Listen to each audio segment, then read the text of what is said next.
Most people think you need millions of dollars to buy a decent, profitable business. I've actually bought 4 companies, scaled them nationally, and I'm showing you now how it all works. So firstly, if you don't know what business acquisition is, it's essentially acquiring a company in its existing form, whether it's a product or service, continuing those products or services just under new ownership. So multiple big companies do this all the time. If there's a company that has great market share, is a direct competitor, or is an industry that they would like to step into, they normally acquire rather than starting that existing business, because it's normally more cost effective and more time effective to do that. If there's an electrical company that wants to expand, then you'd probably look at other electrical companies in your area and see if any are for sale.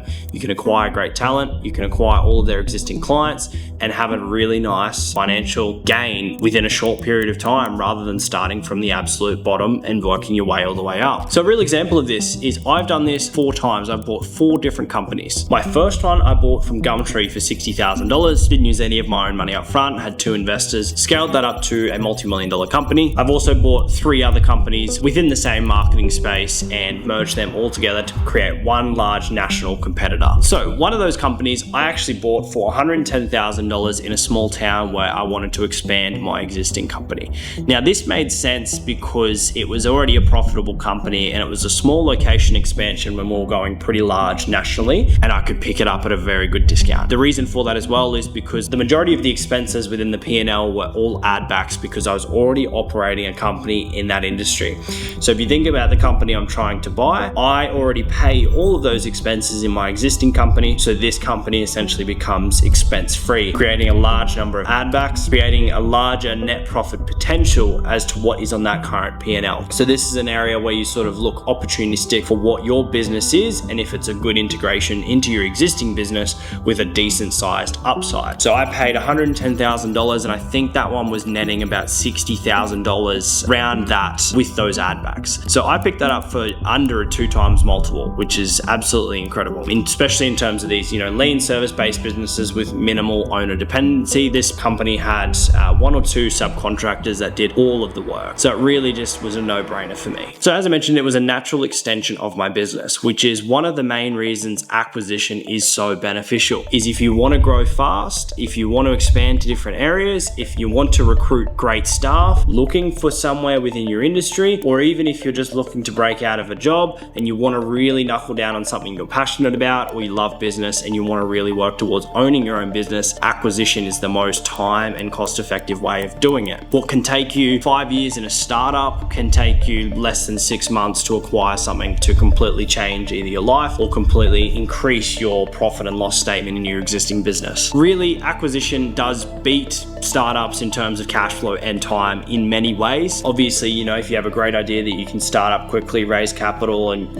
get something turned around in 12 months, then great, do that. I recommend that. But 9 times out of 10, you can't. And buying an existing business that is already operating well with great cash flow, with staff in place, with clients in place, is normally always a larger upside than starting from the bottom. Now, my acquisition framework in terms of small businesses within Australia, this can be applied to any country and also depends obviously on your financial circumstances. As I said at the start, everybody thinks you need millions of dollars to do this. You don't. All of the businesses that I've bought financed, or I've put a small amount of cash, or I've done a smaller acquisition that's, sub 100 grand in cash. Those are irrelevant. My first business, I used investor money. My second business, I completely financed the entire amount of $410,000, including my original deposit. So you don't need millions of dollars. You just need some true willpower to figure it out, to learn, to really put things in place to be able to acquire it and understand what you were good at and what you might not be good at as well. So my acquisition framework is to stay under $1 million.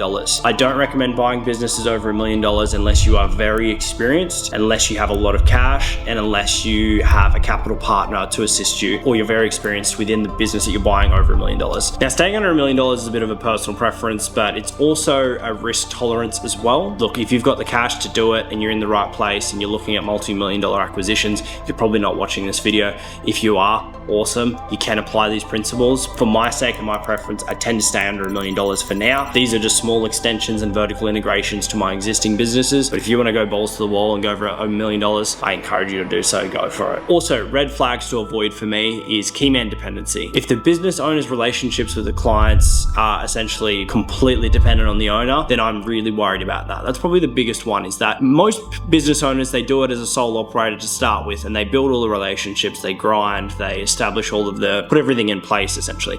But if they haven't treated it like a business that they plan to exit and scale, then that can be a little bit risky. Also, the other things is brokers also adding add backs to P&Ls or financials within information memorandums, making them look better than what they are. You'll always see little things that they try to pull out as an add back, thinking, the business is profitable, and once you strip them back, the business normally isn't that profitable. So a red flag to avoid is going with everything that the broker says essentially. Just got to be careful with that. The broker works for the seller, the broker doesn't work for you. There are a couple other red flags that I can go down, but we'll go down that in a later video. Now, how do I find deals? A big one is I'm always searching every website that there are businesses for sale. There are a number of business websites for sale. I'll put a couple of them in the description below. There are a lot. I also have email subscriptions set up for those platforms as well to get notified of new businesses that meet my criteria, that get emailed directly to me the minute they're published. So I just like to do little things like that just to keep my eye and pulse on the market, see what's happening, see if there's anything that pops up that matches my criteria, either piques my interest or is a good integration into my existing businesses. Or you can start to build great broker relationships and they might call you or send you an email with a business that pops up off market. You might be able to get opportunities before they're even presented to the market. So there's a few ways to do it. Now, when I'm looking at businesses to buy, I really like to figure out and define what my goals are, and recommend you also do the same and reflect and figure out, okay, what am I trying to buy a business for? What is the purpose of the business that I'm looking at? I like to always consider potential scalability of a business to start with. Is my investment going to be maximized the best way possible with what I'm trying to buy? Also, I like to figure out, is this an integration into my existing business, or is there